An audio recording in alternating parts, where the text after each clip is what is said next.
नमस्ते। ये संसार अनेकों प्रकार की शक्तियों के ताना बाने से बुना हुआ है। ये कई प्रकार की शक्तियां हैं, हर स्तर पे हैं। मेटीरियल फोर्सेस हैं जो जड़ तत्व को संभाले हुए हैं, जो भौतिक विज्ञान हमें बताता है। फिर ऐसी शक्तियां हैं जो केवल जीवन के संचार को संसार में प्रवाहित करती हैं। फिर विचारों की शक्तियां जो सारे संसार में भ्रमण करती हैं। कामनाओं की शक्तियां हैं और आध्यात्मिक ऊर्जा, आध्यात्मिक शक्ति है। इन सबके पीछे वास्तव में एक आध्यात्मिक सत्य है, एक ईश्वर का सत्य है। लेकिन ईश्वर और मनुष्य के बीच में या ईश्वर और संसार के बीच में अनेकों अनेकों अनेकों शक्तियों का खेल है।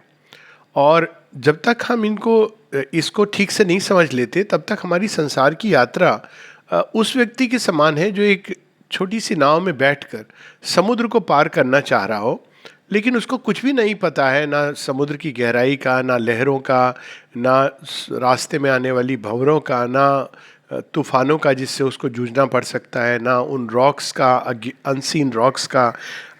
अनेकों अनेकों मार्ग में चीज़ें आ सकती हैं। लेकिन वो अगर ये मान के चले कि अब मैं इस नाव में बैठ गया हूँ और नाव तो अपने आप चली जाएगी उस किनारे तक, तो मनुष्य की यही अवस्था है। इसी को अज्ञान कहते हैं, क्योंकि ये इतना विशाल और कई तरह से देखा जाए तो विकट खेल है। इसलिए यह आवश्यक है कि हम थोड़ा बहुत इनके बारे में जान लें, थोड़ा बहुत इनसे परिचय पा लें।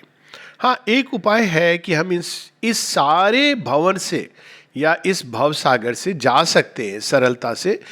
और वो उपाय है पूरी तरह समर्पण करके, पूरी तरह ईश्वर के ऊपर निष्ठा श्रद्धा के साथ पूरा समर्पण करें, हर पग पे समर्पण करते रहें। तो ये सच है कि हम इनके भंवर जाल से निकलते चले जाएंगे और अंत में हम भवसागर के दूसरी पार, जो मनुष्य को जहाँ पहुँचना है, सारी मनुष्यता को जहाँ पहुँचना है, वहाँ पहुँच जाएंगे। लेकिन इन शक्तियों के इतने छद्मवेश से आती हैं कि कभी कभी वे दिव्यता का भी रूप धारण करके आ सकती हैं। इसलिए थोड़ा बहुत इनके बारे में जानना समझना हर साधक के लिए और वास्तव में मनुष्य के लिए, इवन नॉर्मल जीवन को जीने के लिए, ये एक आवश्यक ज्ञान है। अब इसका एक अगर विशालता में जाएं तो ये बहुत समग्र ज्ञान है और बहुत इसके गहन अध्ययन की और अनुभव की आवश्यकता है। लेकिन मूल रूप से हम लोग ये कह सकते हैं कि इस संसार में दो प्रकार की शक्तियां कार्य करती हैं। एक शक्ति जो मनुष्य को आगे बढ़ने से रोकती है, पीछे की ओर ले जाती है, और दूसरी शक्ति जो उसको भविष्य की ओर, आगे की ओर ले जा रही है, उसको आगे बढ़ने में सहायता करती है। अब इसमें जब हम इस तरह से देखते हैं तो हमको इसमें दैविक और आसुरिक ये लाने की आवश्यकता नहीं होती है। हालांकि ये दोनों उतने ही बड़े सत्य हैं। दैवी शक्तियाँ वे शक्तियाँ हैं जो उसको प्रकाश की ओर, ज्ञान की ओर, सत्य की ओर, प्रेम की यथार्थता की ओर, शांति की ओर, एकत्व की ओर ले जा रही हैं। और आसुरिक तत्व वो है जो उसको विघटन की ओर, विनाश की ओर, भ्रम की ओर, भ्रामक शक्तियाँ अंधकार की ओर खींच कर ले जाती हैं। लेकिन अगर हम इसको सिंपल कर दें तो कई बार हम देखते हैं कि मनुष्य की अवस्था के अनुसार उसको, उसके जीवन में वो शक्तियाँ उसके जीवन का जाल बुनती हैं। तो जब मनुष्य की बड़ी प्रारंभिक अवस्था होती है तो आसुरिक तत्व, आसुरिक शक्तियाँ ही उसके जीवन को चलाती हैं, क्योंकि उसको एक पृथकत्व का बोध आवश्यक होता है। उसके अंदर एक बहुत ही एग्रेसिव भाव, जिसके द्वारा एक कठोरता भी, कई बार वो डिफेंड करती है उसको जीवन की बहुत सारी विपदाओं से, सिंपली बिकॉज वो कठोर होता है।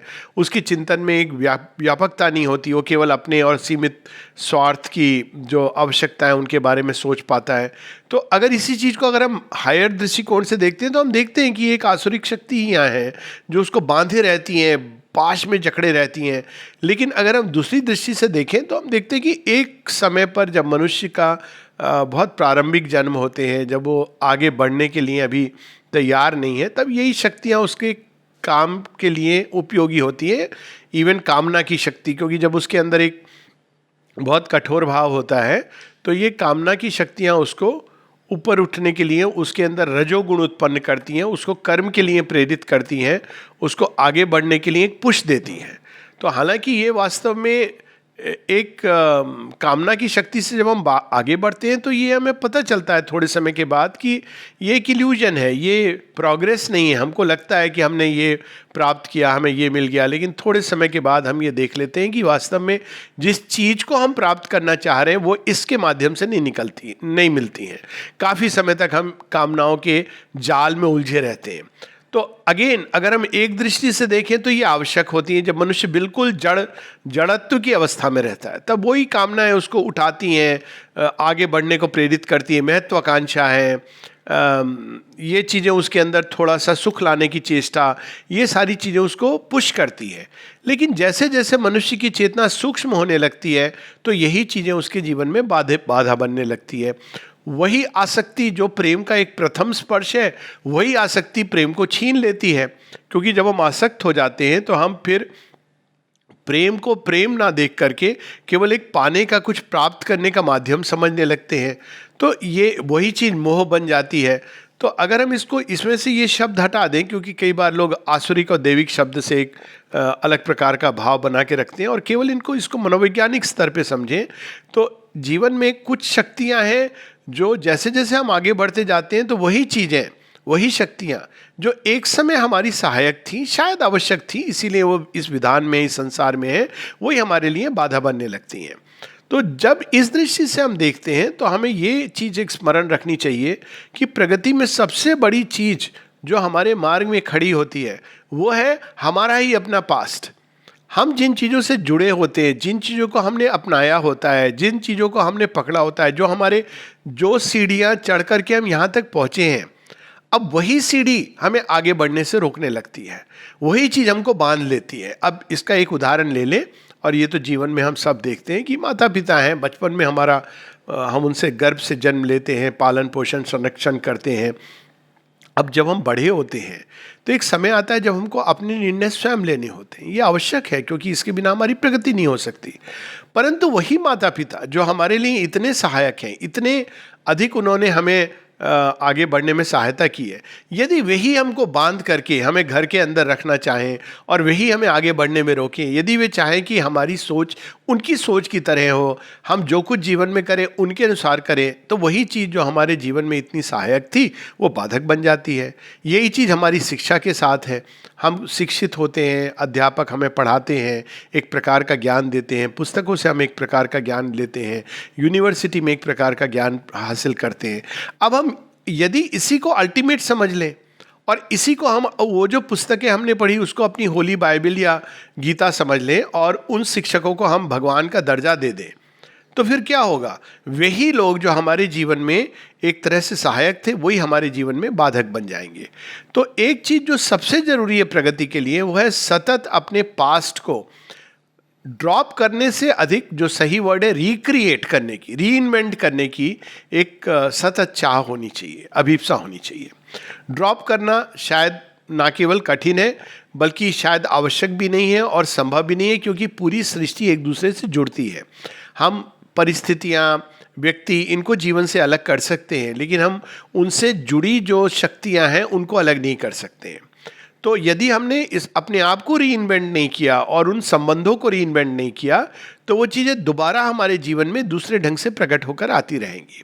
तो प्रयास ये होना चाहिए कि जीवन में कोई भी गति है, मान लीजिए हमने पेरेंट्स हैं, पेरेंट्स के साथ हमारे संबंध बदलते हैं जैसे जैसे हम इवॉल्व होते हैं। और पेरेंट्स को भी कहा जाता है कि जो प्रगतिशील पेरेंट्स होते हैं, माता पिता, वो भी अपने संबंध बच्चे के साथ बदलते रहते हैं। जब बच्चा छोटा होता है तो उसके साथ वो एक प्रकार से कि जो वो कहे उनकी बात मानो, ऐसा व्यवहार रखते हैं। जब बच्चा 15 का हो जाता है तो उनको मित्र के समान व्यवहार करना पड़ता है। जब बच्चा और बड़ा हो जाता है उसको उस तरह की चीज़ें ज्ञान में आ जाती हैं जो पेरेंट्स को नहीं पता है, तो बच्चे को शिक्षक भी बनाते हैं कि तू मुझे समझा कि मुझे ये चीज़ कैसे करनी है। तो वो इसको कहते हैं रीइन्वेंटिंग वनसेल्फ। इसमें आपने किसी चीज़ को छोड़ा नहीं है ना तोड़ा है, किंतु उसको एक नया रूप दिया है। और वही चीज़ बच्चा है। अब वो बच्चा जब छोटा होता है तो एक आज्ञाकारी बच्चा होना उसके लिए भी अच्छा है और इससे उसको भी बहुत लाभ होता है। लेकिन यदि बच्चा सदैव आज्ञाकारी रहे कि आप जो कहोगे मैं वो करूँगा, अब इसके कारण आप देखिए कितनी सारी ऑनर किलिंग्स होती हैं। गीता का तो पूरा सार यही है, एक तरह से सार मतलब कि केवल इसलिए कि समाज का एक दृष्टिकोण है, माता पिता का एक दृष्टिकोण है, उसी के अनुसार यदि हम जीवन जिएंगे तो निश्चित रूप से हम कभी भी आगे की ओर नहीं बढ़ सकेंगे। तो अपने आप को हर कदम पे री इन्वेंट करना, यानी री इन्वेंट करने का अर्थ होता है कि पुरानी शक्तियों के जाल से निकलकर हमको नई शक्तियों की ऊर्जा क्षेत्र में, नए ऊर्जा क्षेत्र में प्रवेश करना है। और ये नया ऊर्जा क्षेत्र केवल एक फैशनेबल न्यू नहीं होना चाहिए, वो होना चाहिए जो चीज़ हमें विशालता की ओर और जो चीज़ हमें व्यापकता की ओर, प्रकाश की ओर, सच्चे प्रेम की ओर, सच्ची गहराई की ओर, भगवान की ओर, सत्य की ओर ले जाती है। और फिर वहाँ से हमको इस ऊर्जा क्षेत्र को जब हम देखते हैं तो इसके अंदर प्रभाव पड़ता है और ये बदलने लगती हैं। यदि हम इस प्रकार की अवस्था लेके आगे बढ़े तो सच तो ये है कि बिना कुछ छोड़े, बिना कुछ बाहर से हटाए हुए, वे सब चीज़ें हमारे जीवन में धीरे धीरे शिफ्ट होने लगती हैं और बदलने लगती हैं। अब हो सकता है कि कभी कभी ये शिफ्ट बड़ा रेडिकल हो, बहुत ट्रेमेंडस हो, क्योंकि कभी कभी जब हम शिफ्ट करते हैं सारी चीज़ें, हम री इन्वेंट करते हैं, कुछ चीज़ें हमारे साथ नहीं चल सकती हैं, वे छूट जाती हैं। आपके अंदर ये प्रयास नहीं होना चाहिए कि आप छोड़ें, लेकिन छूट जाती हैं। वो कई बार माता पिता भी छूट जाते हैं, पति पत्नी, बच्चे, क्योंकि ये आप मार्ग, सबकी यात्रा अल्टीमेटली अकेले की यात्रा है। और साथ में कुछ चीज़ें जुड़ जाती हैं क्योंकि आप एक नए रूप में अपने आप को रीइन्वेंट कर रहे हो, आप सेम लेवल पे नहीं खड़े हो, आप चेंज हो रहे हो। तो जब हम इस तरह से देखते हैं तो हम देखते हैं कि ये शक्तियों के जाल से धीरे धीरे निकलते हुए हम जिस स्तर पे खड़े होते हैं, ये भी बड़ी एक अद्भुत बात है, हम शक्तियों के जिस स्तर पे खड़े होते हैं उसके अनुरूप हमारे चारों तरफ फोर्सेस, ये शक्तियाँ खेलती रहती हैं।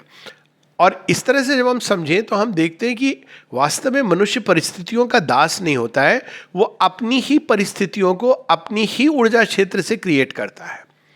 तो अर्थ इसका ये होता है कि स्वयं को बदलना, और ये बदलना एक कांस्टेंट प्रोसेस है। और इसमें हमको हमेशा ये देखना है कि कौन सी चीज़ें अब इस समय हमारी प्रगति में सहायक है और बाधक, कौन सी चीज़ें बाधक बन रही हैं। ये स्वार्थ नहीं है। हालांकि अगर इसको कोई देखे तो ये कह सकता है कि ये तो एक प्रकार का स्वार्थ है कि हम अपने बारे में सोच रहे हैं, किंतु ये स्वार्थ इसलिए नहीं है क्योंकि जब तक हम अपनी ही क्षमताओं का, अपनी ही संभावनाओं का, अपनी ही अंदर जो चीज़ें विकसित होना चाह रही हैं उनको जब तक हम पूरी तरह प्रस्फुटित नहीं कर लेते तो वास्तव में हम संसार की भी पूरी तरह सहायता नहीं कर सकते हैं। तो मनुष्य का प्रथम प्रयास यही होना चाहिए कि वो केवल एक चीज़ को अपने अंदर लक्ष्य के रूप में चुने, और वह है कि उसके अंदर जो दिव्यता है उसको बढ़ाता जाए।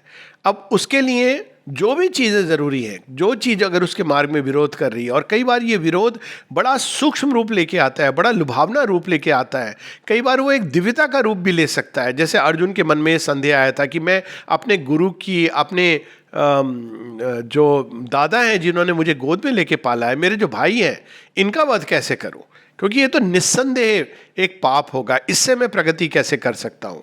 लेकिन अर्जुन के प्रगति के लिए, अर्जुन के विकास के लिए उसका केवल एक ही मार्ग था, और वो मार्ग था कि कितना अधिक वो भगवान का पूर्ण यंत्र बन सकता है। और उस पूर्ण यंत्र बनने के माध्यम में जो भी बाधाएं आनी थी उन सबको निराकरण करना, ये उसका पथ है। तो हमें अपने पथ का निश्चय करके उस पथ पे बढ़ते चलना चाहिए। और जब हम बढ़ते चलेंगे उस पथ पे तो हम देखेंगे कि धीरे धीरे ये संसार में जो अंधकार है वो अपने आप पीछे छूटता रहेगा और हम प्रकाश की ओर बढ़ते रहेंगे। और ये स्वार्थ इसलिए नहीं है क्योंकि जब हम अपने अंदर के प्रकाश को, अपने अंदर की दिव्यता को जन्म देने लगते हैं तो वह ऑटोमेटिकली स्वतः ही संसार के अंदर की जो दिव्यता है, संसार के अंदर जो सौंदर्य है, संसार के अंदर जो संभावनाएं हैं, उसको विकसित होने में, प्रस्फुटित होने में सहायक होती हैं। धन्यवाद।